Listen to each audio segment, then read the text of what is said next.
ഒക്കെ നമ്മളെ വിളിച്ചു വരുത്തി കളിയാക്കുന്ന ചെക്കനോടി പോകുന്നു പെണ്ണോടി പോകുന്നു. പറയുന്നില്ല അതൊക്കെ പറയുന്നേ ഞാൻ ആരോടും പറയില്ല. അല്ല ഇനി നിനക്ക് റോസ്റ്റ് ചെയ്യാം. ഇനി ഓഗസ്റ്റ് തുടങ്ങി നിനക്ക് റോസ്റ്റ് ചെയ്യാം. ഒരു ക്ലൂ തരാമോ ബിഗ് ബോസ്?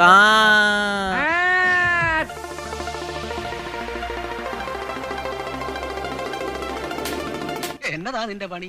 ആൾ കേരള കപ്പിൾ കോംപ്ലക്സിന്റെ MD ആണ് ഞാൻ. നീ വലിയടത്തെ കല്യാണങ്ങൾ മാത്രമേ നടത്താറുള്ളൂ. മാരേജ് ഒന്നുമില്ല. മാരേജ് അങ്ങനെ പിള്ളേർ പിടിക്കുന്നില്ല.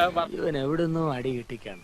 വർക്കുകൾ പിടിക്കുന്നുണ്ട്. കോഫി ഷോപ്പിന്റെ ഉദ്ഘാടനം, കോളേജ് ഫംഗ്ഷൻ ഒക്കെ ഉണ്ട്. കുഞ്ഞിന്റെ ജനനം, അതിന്റെ 28, ബർത്ത്ഡേ പാർട്ടി, വിവാഹ നിശ്ചയം, വിവാഹം, വിവാഹ വാർഷികം, വെള്ളമടി പാർട്ടി, വെള്ളമടിച്ച് കണ്ണോയ അതിന്റെ പാർട്ടി, 16 അടിയന്തരം, ശ്രാദ്ധം. അങ്ങനെ ഒരു മനുഷ്യായുസിന്റെ മുഴുവൻ കോൺട്രാക്ട് ഏറ്റെടുക്കും ഈ കല്യാൺ രാമൻ. മാരേജ് പോകുമ്പോൾ മോനെ അത് കോമിക്കാണ്. കല്യാണപ്പോരയിലൊക്കെ ഓനും കൂട്ടരും കാട്ടിക്കൂട്ടണ കളി. നമ്മള് കോമാളിയല്ല, പക്ഷെ എന്നെ വേഷം കെട്ടിച്ചവർ എന്നെ കാലുവാരിയായിരുന്നു. അഭിമാനം വിറ്റ് തിന്നുന്നവനല്ല, അടുത്ത വണ്ടിക്ക് തന്നെ തിരിച്ചു പോണെന്ന് കരുതിയതാ.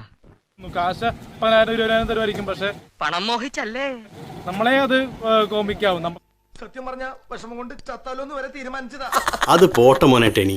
കോഴിക്കോട് പോയിട്ടൊരു വർക്ക് ഫസ്റ്റ് ചെയ്തു. അത് ചെക്കനും പെണ്ണും ഒരുമിച്ച് നമ്മളോടൊപ്പം കഴിക്കാൻ്റെ ഒന്ന് വർത്തമാനം പറഞ്ഞു, ഒരുമിച്ച് ഫുഡ് കഴിച്ചു. അതൊക്കെ എൻജോയ്മെന്റ് ആണ്. സ്നേഹമുള്ള രമണൻ. അതെനിക്ക് അറിഞ്ഞൂടെ?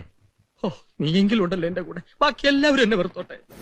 പിന്നെ കുറച്ച് പ്രോഗ്രാം ഇനി വലിയ വലിയ ഫംഗ്ഷൻ പരിപാടിയൊക്കെ വരുന്നുണ്ട്. നിനക്ക് ഓരോ ഉടായ്പായിട്ട് ഇറങ്ങിക്കോളൂ. റോസ്റ്റ് ചെയ്യാൻ പറ്റുന്ന പരിപാടി വരുന്നുണ്ട്. അയ്യോ അവന് കിട്ടിയതൊന്നും പോരാ. അല്ല ഇനി നിനക്ക് റോസ്റ്റ് ചെയ്യാം. ഇനി ഓഗസ്റ്റ് തുടങ്ങി നിനക്ക് റോസ്റ്റ് ചെയ്യാം. ഞാൻ പറയട്ടെ? ഞാൻ ഇപ്പൊ പറയും. എന്താണ് ബിഗ് ബോസ്? ഞാൻ പറയുന്നില്ല. ഞാനും പറയുന്നില്ല. എന്നാലും അത് വരട്ടെ, വലിയ വലിയ ഷോയിലൊക്കെ വരട്ടെ. അല്ലാതെ നമുക്ക് പറയാൻ പറ്റത്തില്ലല്ലോ. എനിക്കൊന്നും അറിയില്ല എന്ന് പറഞ്ഞപ്പോ ചാനലിലെ സാറന്മാര് പറഞ്ഞു ഞങ്ങൾക്ക് വേണ്ടത് നിന്നെ പോലൊരു മണ്ടനെയാണ്.